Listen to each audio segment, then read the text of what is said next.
Chers agripreneurs, nous sommes sous un pied de bananier plantain qui est en train de subir la décapitation. C'est quoi la décapitation? Nous allons dans cette vidéo expliquer de long en large avec des exemples pratiques ce que c'est que cette technique de multiplication des rejets de bananier plantain très peu connue. A tout de suite après le jingle.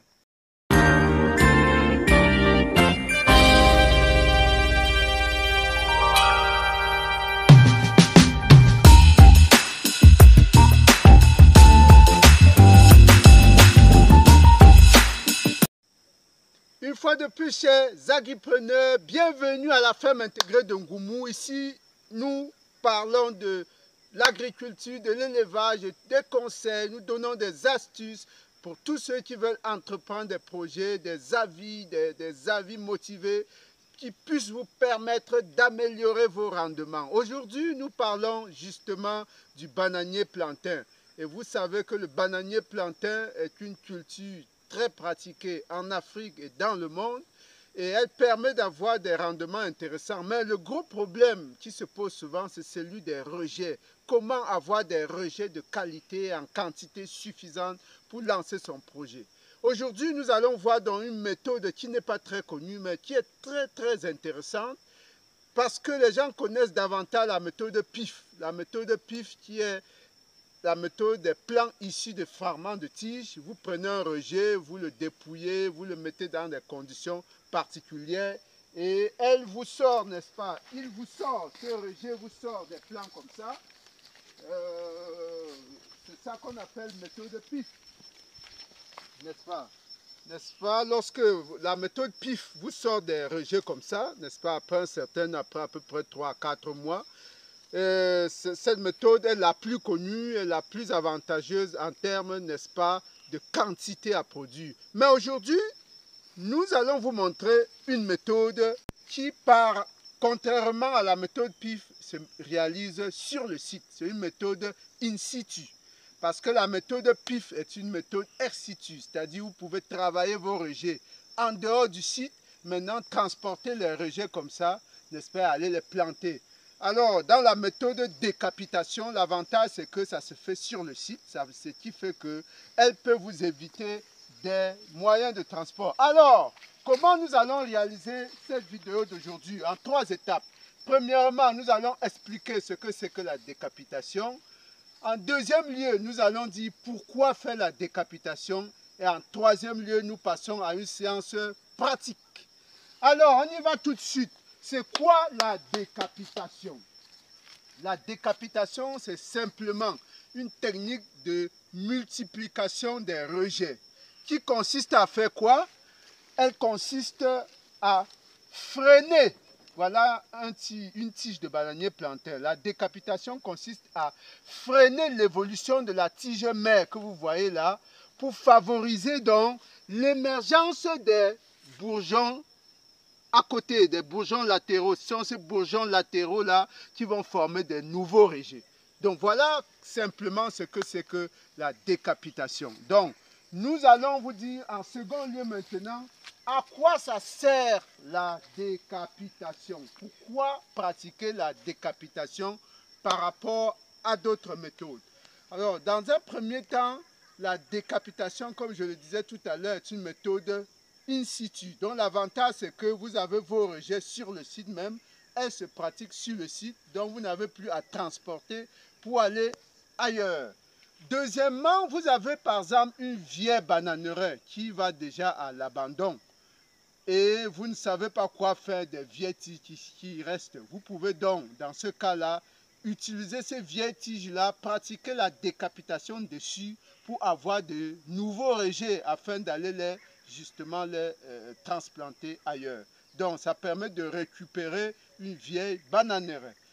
Enfin, comme raison pour laquelle il faut pratiquer la décapitation, vous voyez, nous sommes là pas dans une vieille bananeraie, mais bien sûr dans une jeune bananeraie destinée particulièrement à la décapitation. Vous pouvez créer une petite bananeraie juste parce que vous avez pour objectif, n'est-ce pas, de rechercher un certain nombre de rejets pour une variété particulière.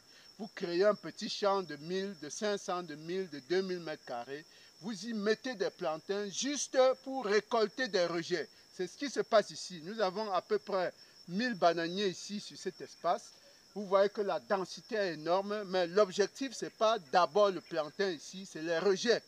Donc, nous allons vous montrer donc justement, dans cette phase pratique qui va suivre, comment se fait pratiquement cette décapitation. Donc, on y va pour la phase pratique.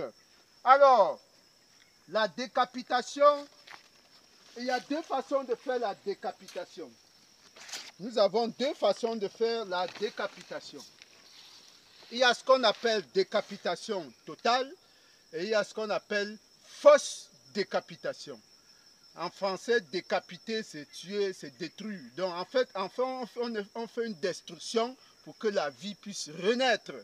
Donc, nous allons d'abord faire la décapitation totale. Ensuite, de l'autre côté, nous allons faire la décapitation partielle ou alors la fausse décapitation. On y va pour la vraie décapitation ou alors la décapitation totale. Comment elle se fait? On coupe à peut-être 15 cm du sol, on coupe le pseudo-tronc ou la fausse tige là. Et après, voilà, on coupe tout simplement. Bam! Voilà. Alors, celui-ci ne servira plus qu'au fumier. Celui-ci va servir au compostage tout simplement. Et le travail va se passer ici. Alors, qu'est-ce qu'il nous faut? Il nous faut juste un piquet bien solide, avec un diamètre appréciable, n'est-ce pas? Et qu'on va enfoncer au milieu, n'est-ce pas, de ce tronc qui reste là. De telle sorte à empêcher la poussée verticale du bananier. Et c'est ainsi donc qu'il y a une hormone qui va pouvoir prendre le relais pour favoriser, n'est-ce pas, la poussée des bourgeons latéraux, des nouveaux bourgeons, des nouveaux rejets. Alors on y va. Alors je pense qu'on va mettre plutôt celui-ci. Et celui-là va nous servir.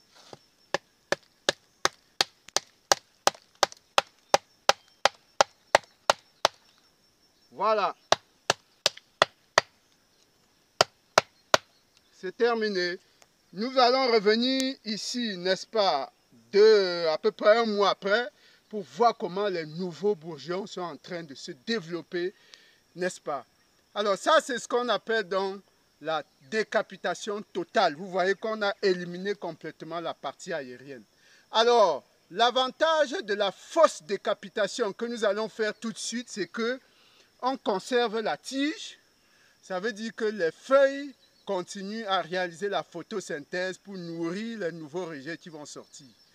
C'est ça la différence entre la décapitation totale qu'on vient de faire et la fausse décapitation qu'on va aller faire tout de suite. Allons faire la fausse décapitation à 10 mètres à côté. Nous sommes donc à nouveau à côté de cette tige. Et ici, nous allons faire plutôt la fausse décapitation, mais les résultats seront probablement, n'est-ce pas, similaires. On va pouvoir arriver au même résultat, mais ici, il nous faut un couteau. Nous allons réaliser une fenêtre. Ici, sur cette fausse tige-là, nous allons réaliser une fenêtre et c'est à partir de la fenêtre-là qu'on va anéantir, qu'on va stresser le bourgeon central. Alors, ça veut dire que les feuilles vont continuer à nourrir la plante et à nourrir justement les nouveaux rejets. C'est ça la différence avec la décapitation totale qu'on a faite tout à l'heure. Alors, une minute, je prends le couteau. On y va? Alors, est-ce que caméraman ça va? Il faut bien te rapprocher. Nous réalisons une fenêtre d'environ 10 cm de côté. Il faut te rapprocher pour qu'on voie clairement la fenêtre en question. Votre couteau doit être bien tranchant. Et on doit aller jusqu'au bourgeon central. Voilà. Approchez pour qu'on voit bien ce rond là, cette partie circulaire là. On doit arriver à ce niveau. Donc quand vous enlevez ça, cette partie ronde là, ça veut dire que vous êtes donc arrivé au niveau central. Donc à partir de cette fenêtre, nous allons donc anéantir le bourgeon central. On y va. Il faut bien viser parce que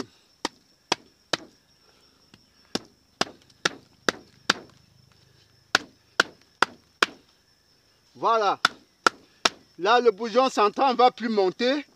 Maintenant, c'est les bourgeons secondaires qui vont apparaître en grand nombre par ici.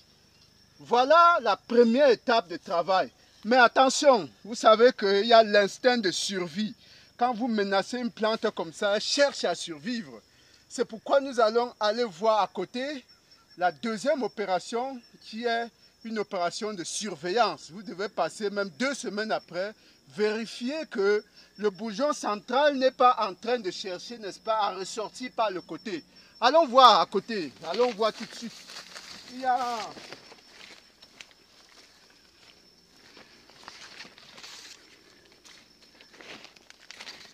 Alors, il s'agit de ce phénomène. Regardez ici. Regardez, vous regardez une décapitation qu'on a faite il y a à peu près 2 semaines, 2 à 3 semaines. Vous voyez que le pieu là était trop petit, ce bâton était trop petit. Il n'a pas pu freiner, n'est-ce pas, la sortie du bourgeon central. Le bourgeon central a pratiquement éjecté le bâton pour continuer à pousser. Regardez également, filmez également l'autre là, allez de plus près. Vous voyez que là, ici on a le même phénomène. Bien que les bourgeons aient commencé à sortir, le bourgeon central n'a pas lâché parce qu'on n'a pas mis les bons pieds. On a mis des petits bâtons, n'est-ce pas, qui n'ont pas pu empêcher au bourgeon central, n'est-ce pas, de pouvoir être anéanti. Donc on corrige. Donc quand c'est comme ça, on passe à l'étape correction. Il faut passer 2 semaines après, vérifier tous ceux qui n'ont pas, n'est-ce pas, pris et corriger. Voilà. Et mettre quelque chose de plus solide. Voilà, on ne lâche pas. Celui-ci également mérite d'être corrigé. Si vous ne le faites pas, votre opération n'aura pas tout son succès. Mais là, il faut un bâton un peu plus solide. Parce que celui-ci semble petit. Voilà, il faut le mettre en plein milieu. Alors, nous allons voir maintenant à quoi ressemble le résultat. Allons voir. Suivez-moi, suivez-moi. Le résultat, un mois après, venez voir. Un mois après, voilà à quoi. Ça, c'est une décapitation que nous avons réalisée justement il y a à peu près un mois. Vous voyez que le bourgeon central a été anéanti. Et on va essayer de compter tout ce qui sort à côté. Ici, on a 1, 2, 3, 4, 5, de ce côté 6, 7. Donc pour le moment, on a 7 rejetons qui sont en train, n'est-ce pas, de sortir à côté de ce bananier. Ça veut dire qu'au bout de 3 mois, quand les pluies vont recommencer d'ici septembre, ça va aller très vite. Donc au bout de 3 mois, en octobre, novembre, en novembre déjà, on pourra enlever au moins 6 rejets ici. Donc, pour conclure, vous avez une méthode ici très facile, n'est-ce pas? Si vous voulez développer une bananeraie, vous pouvez utiliser cette méthode parce qu'elle ne vous coûte rien. Peut-être elle vous coûte une petite portion, vous sacrifiez un peu le plantain pendant quelques mois et ça vous permet donc d'obtenir au moins 3 à 4 rejets par pied de bananier. Si cette émission vous a plu, likez, partagez, commentez, posez des questions si vous ne comprenez pas bien. C'est un plaisir de vous la servir. À très bientôt, merci. N'oubliez pas de vous abonner pour soutenir la communauté.